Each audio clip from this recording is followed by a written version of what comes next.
Hello everyone, I welcome one and all the students who are watching this video. Welcome to Online China and Professor Rahul Mukherjee's Managerial Economics session like always.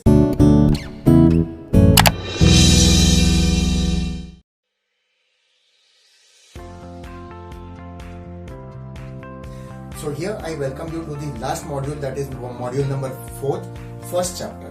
So as said and promised in the last video, last session, last lecture में जैसा मैंने आपसे कहा था कि we will be talking about international trade, the global economy, globalization, its need, what are the issues in that related to it, and finally its solution. That will be the end of macroeconomics, your subject. So students ध्यान से सुनना ये video और पूरा देखने के बाद MCQs जरूर go through करना, and my PPT presentation will help you along with this. So here I go with the first chapter which talks about international trade. सबसे पहला what is international trade? So जैसे आपने OC Organization of Commerce, I guess आप सब commerce background से हो, कहीं ना कहीं पढ़ा होगा. क्या पढ़ा होगा मैं आपको याद दिला दूं कि import and export. Import is जब हम दूसरे कंट्री से गुड्स खरीदते हैं, उनको पैसे देने पड़ते हैं, और एक्सपोर्ट इज हम जब दूसरे कंट्री को गुड्स बेचते हैं तो उनसे हमें पैसे मिलते हैं. ठीक है, goods and services. Now this is all about international trade which is very important कि हर एक कंट्री के पास नेचुरल रिसोर्स के तौर पे प्लस आर्टिफिशियली जो हम प्रोडक्शन करते हैं हर एक चीज नहीं होता, और इसके वजह से एक जरूरत जागती है कि हमारे पास जो चीज एम्पल में है, हाई क्वांटिटी में है, हम उसे बेचना पसंद करते हैं कि वेस्ट ना हो जाए या उसका कम दाम ना लग जाए हमारे कंट्री में, और दूसरे कंट्री जिनको जरूरत है वो प्रोडक्ट्स खरीदते हैं. ऐसे हमारे कंट्री से हम एग्रीकल्चरल प्रोडक्ट्स ज्यादा बेचते हैं, कुछ सर्विसेज सेल किए जाते हैं, और ऑन द अदर हैंड हम पेट्रोल गल्फ कंट्रीज से खरीदते हैं. One example. So we try to stabilise the prices all over the world. उसी पे आपका पहला थियरी है कि Ricardo's theory of international trade. उस पर आ जाता हूं. पहले मैं आपको और कुछ नीड बता दूं international trade. Another is to create a brotherhood या having a mutual dependency on each other. एक रिलेशन बनता है world wide. So India overall is into सार, दैट इज आपने सुना होगा SAARC. इसमें भी है ये इकोनॉमिक इंटीग्रेशन होता है जिसमें कुछ कंट्रीज साथ में आते हैं और वो डिसाइड करते हैं अपने trading norms. Most favoured Nations के नाम से जाना जाता है कि हम आपस में जब डील करेंगे तो हमारे रूल्स नॉर्म्स अलग होंगे. ब्रिक्स भी आपने सुना होगा, Brazil, Russia, India, China and south America, ये सब उसके पार्ट्स हैं. ठीक है. सो having said so the summits, इसके लिए समिट्स होते हैं, मीटिंग्स होते हैं और उसमें नॉर्म्स डिसाइड किए जाते हैं. सो इंटरनेशनल ट्रेड की बहुत सारी जरूरत होती है. पहले तो गुड्स एंड सर्विसेज है, फिर रिक्वायरमेंट्स है, फिर एक रिलेशनशिप बनता है, फिर कौन से पीरियड में एक दूसरे को हम हेल्प करेंगे. जैसे इंडिया ने काफी कंट्रीज को हेल्प किया in terms of getting certain medicines in कोविड-19 period and so on. Okay, so taking this ahead I will talk about Ricardo's principal.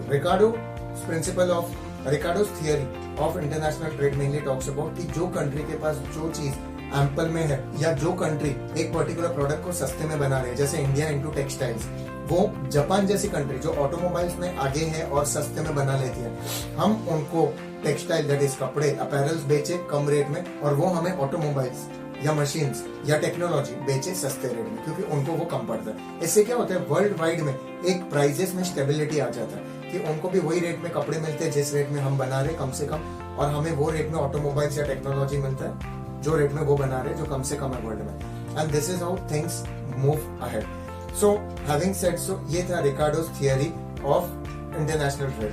International trade की जरूरत होती है, इसलिए we get into imports export, and apart from that कुछ government norms है, कुछ contracts में जो अब एंटर हुए हैं अंडर यूनाइटेड नेशंस, जो which and WTO, world trade organisation which gets into it to make certain changes जब इश्यूज होते हैं कंट्रीज के बीच में.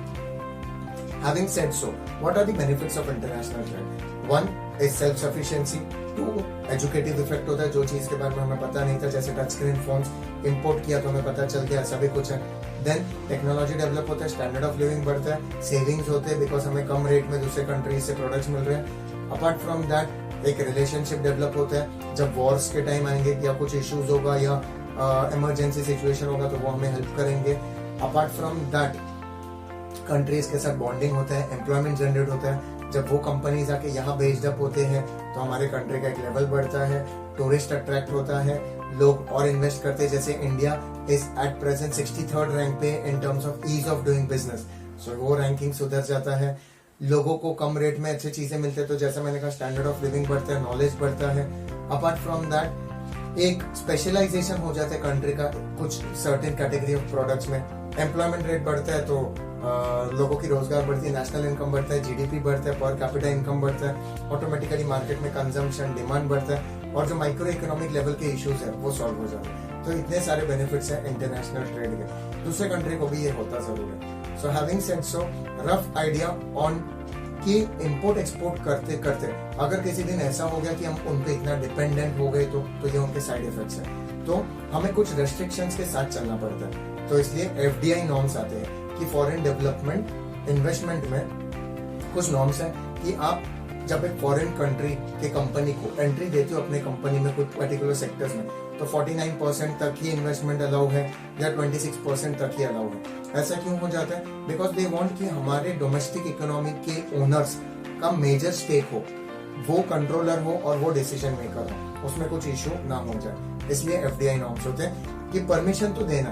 We are open economy since 1991, liberalisation, privatisation, globalisation तब से आ गया, एलपीजी जिसे हम कहते हैं। बट ओपन अप होने के साथ साथ हम इतने ओपन अप ना हो जाए कि ब्रिटिशर्स ने जैसे हमें रूल किया था बिफोर इंडिपेंडेंस, हम किसी के गुलाम ना बन जाए। इसलिए नए भारत की शुरुआत तो 70 साल से कहीं ना कहीं हो चुकी है, बट इंडिपेंडेंस के 40-45 साल बाद जब एलपीजी आया 1991 में, लिबरलाइजेशन, प्राइवेटाइजेशन, ग्लोबलाइजेशन। लिबरलाइजेशन, कुछ लाइसेंसिंग नॉर्म्स फ्री हो गए। प्राइवेटाइजेशन की गवर्नमेंट के कुछ प्रोडक्ट, सर्विसेज या सेक्टर्स को प्राइवेट हैंड्स में सौंप दिया गया कि आप भी कर सकते हो, जैसे उसमें से एक इंश्योरेंस है, बैंकिंग है। And apart from that globalisation, opening our economy और doors to global world. Because अगर हम खुद के घर पे ही आपस में रह गए तो हम जान ही नहीं पाएंगे वर्ल्ड लेवल पे इंसानी जीवन, दैट इज ह्यूमन ग्राउंड्स पे ह्यूमन लाइफ कितना डेवलप कर रहा है, और हम पिछले देशों में काउंट हो गए। So fortunately at present India is a developing country, धीरे धीरे हम डेवलप्ड भी हो जाएंगे। इसके लिए वर्ल्ड ट्रेड जरूरी है, यही सोच के साथ सारे कंट्रीज और इकोनॉमीज ऑपरेट कर रहे हैं। So that's it from my end from this particular chapter of module 4 chapter 1.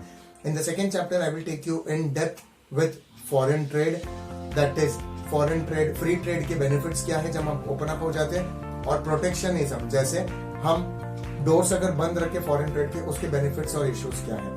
This will be the second chapter, and lastly we will talk about foreign currency and also certain FDI and FII norms, जिसको FPI भी कहा जाता है। So till then, stay tuned to online Shine app. Like I always say, this is a quite good app, educative app for you students, which is the need of the hour at present in this generation. Okay, and stay tuned to my sessions of Professor Rahul Mukherjee's economics. So I have also written a book on managerial economics part 2. You can refer that if needed. But यहाँ पे जो मेरे ये sessions हैं with PPTs and MCQs will help you the best to crack your exam. Take care of yourself and study well.